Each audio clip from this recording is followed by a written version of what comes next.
Isang napakalaking banta ang kinakaharap ng ating karapatang bumoto.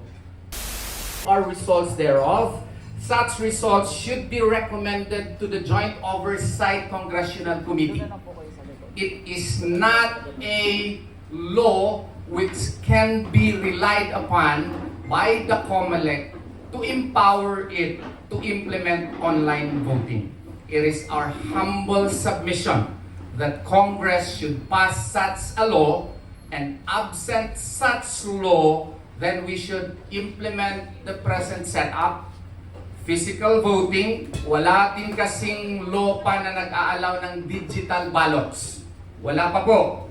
So kailangan yung balota physical ballots, or kung kinakailangan yung mail system ng mga overseas registered voters, i-apply pa rin natin.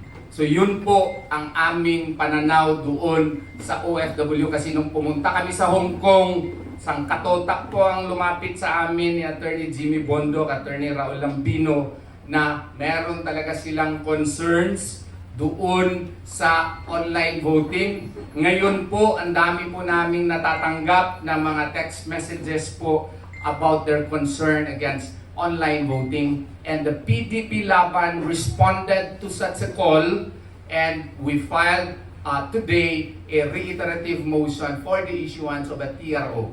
And we are likewise insisting for the implementation of Section 31, manual counting of votes. Section 31 of RA 9369. Sabi ni COMELEC Chairman in one gathering that we should amend the present law because there is no law daw mandating manual counting of votes. Baka kailangan lang po talaga i-review ni COMELEC Chairperson po yung batas. Nandun po yun. Section 31 of Republic Act 9369 actually amends the previous or the first law on automation, which provided for electronic counting. And Section 31 has to be implemented because it is the prevailing law, and this actually mirrors Section 210 of the Omnibus Election Code in relation with Section 12 of Republic Act 6646. The laws are there concerning manual counting of votes, and the same should be implemented. And that is why that we filed this petition for prohibition and mandamus, because we feel that this is the only mechanism by which we can have clear data insofar as votes garnered per precinct, and the lawyers would have clear data likewise to marshal how many votes are garnered per candidate in every precinct, so that during the canvassing they will have basis to count kung ilan ba talaga yung mga boto kada kandidato. Kung hindi po ito gagawin, medyo may problema talaga. Kaya nga po ang PDP Laban, salamat po talaga sa partido natin, ay tumayo at nag-file po ng ganitong petisyon sa Supreme Court. Maraming salamat po. Thank you very much, Attorney Torion.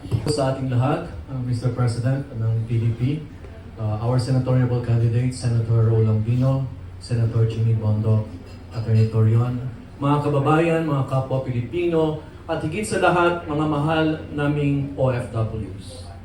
Ako po ngayon ay nagsasalita hindi lamang bilang isang pinuno ng PDP Laban ng migrant workers, kundi bilang isang anak ng bansang Pilipino na may utang na loob sa lahat ng mga OFWs sa kanilang mga sakripisyo, dahil ako rin ay minsan naging OFW ng 30 taong.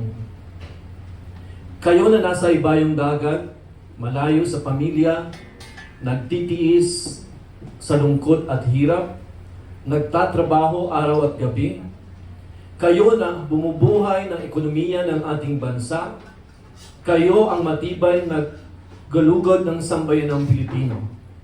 Ngunit ngayon, isang napakalaking banta ang kinakaharap ng ating karapatang bumoto. Ang itinutulak na online voting ay hindi lamang marupok, kundi ito'y mapanganib. Ito'y pinto sa pandaraya, manipulasyon, at pagnanakaw sa boses ng mga OFWs. Ang inyong mga boto ay sagrado, maging OFW ka man o hindi. At kung ito'y babayuhin, hindi lang kayo ang nawalan. Tayong lahat, ang Pilipinas. Hindi sapat na bigyan kayo ng karapatang bumoto kung ito naman ay may kapalit na pagdududa. Hindi sapat na bigyan kayo ng access kung ang access ay pinangangambahan nating makompromiso. At lalong hindi katanggap-tanggap na habang kayo ay nagpapakamatay para sa kinabukasan ng inyong pamilya, may mga nasa posisyon na ginagamit ang teknolohiya para sa pansariling interes. Kaya't nananawagan tayo ngayon sa COMELEC, sa ating mga mambabatas, at sa sambayanang Pilipino, igalang ang boto ng OFW. Ipaglaban ang malinis, ligtas, at transparent na eleksyon. Mga mahal naming OFWs sa iba't ibang bansa na nanonood at nakikinig ngayon. Kami ang bahala rito sa Pilipinas. Pero kayo ang pag-asa namin sa pagbabalik ng dignidad sa demokrasya. Bumoto kayo. Physical vote. Ipanalo natin ang Pilipinas na may malasakit, hustisya at katapatan. Reports are now surfacing that some OFWs attempting to register for online voting are being blocked, with personal data allegedly intercepted and funneled to troll armies and local IT handlers allegedly linked to the office of the House Speaker. This isn't just digital sabotage. It's a direct assault on our right to vote freely and securely. Our hard-working OFWs sacrifice so much for their families and our country. They deserve protection, not manipulation.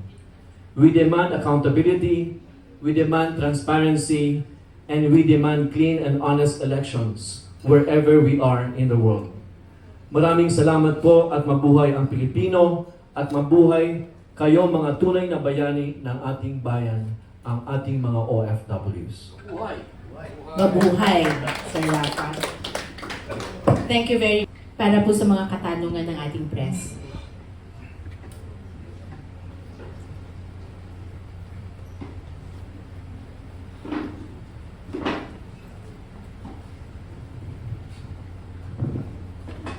Good afternoon po, gentlemen. MJ Mondihar po for SMN News. Kay Attorney Torion, sir, if hindi tayo makakuha ng tulong mula sa Supreme Court, ano po ang safeguards na gagawin ng partido para po mapanatag ang loob ng mga bagong bayani ng bayan, mga overseas Filipino workers? Actually, ongoing yung discussion niyan ngayon, no? And ang PDP Laban, may suggestion po ako at mukhang pipikapin po.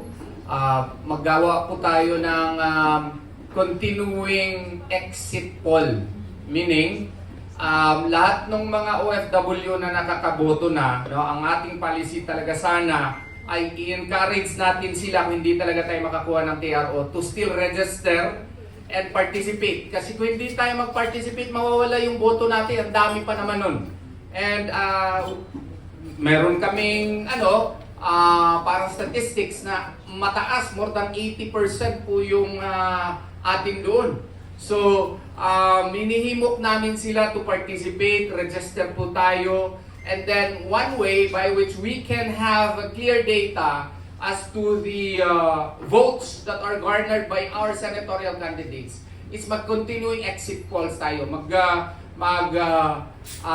Request kami ng volunteers per area. For example, in Hong Kong, Singapore, no? Maggawa sila ng parang command center na online. Tapos lahat ng nakakaboto, no? I-report nila doon, state nila yung pangalan nila, tapos sino yung binutuhan nila, para may data talaga, clear data kung sino yung binutuhan nila, para malalaman natin, ano yan, published yan. Meron tayong ongoing na counting. Oo. Para kung may plano man na i-hack or whatever, alam nila more or less yung data natin in a particular area.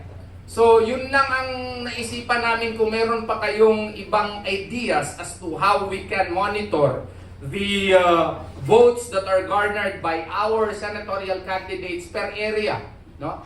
So yun po ang isang naisipan natin, yung continuing poll exit, no? Kasi 1 month yung voting eh. So kung magre-report sila kaagad sa isang online command center, sino ang binutuhan nila, anong pangalan nila, kailan sila nagboto, yung registration number nila, may data talaga tayo. So we can have clear data per area. Singapore, Hong Kong, doon sa Canada, doon sa Dubai. Alam natin kung more or less yung data na nagagarner ni Attorney Raul Lambino, ni Attorney Jimmy Bondoc, ni Pastor Apollo Sikipuloy. So alam natin. And makikita natin yan, no? Ongoing yan, kasi i-publish natin sa Facebook. Oo, makikita natin at alam natin. And then, paglabas ng resulta ng COMELEC, at least makompare natin kung maliciously, what you call this, different from our online poll exit, no? Which should be credible, no? At least may masabi tayo, no? May clear data tayo. At mapinpoint pa natin kung sino yung mga registered voters na overseas na nagboto talaga kasi nagpa-register talaga sila. Yun po ang isa pong nakikita kong paraan na at least man lang meron tayong panangga kung ano man ang magiging resulta ng online voting. Thank you very much, Attorney Torion. Before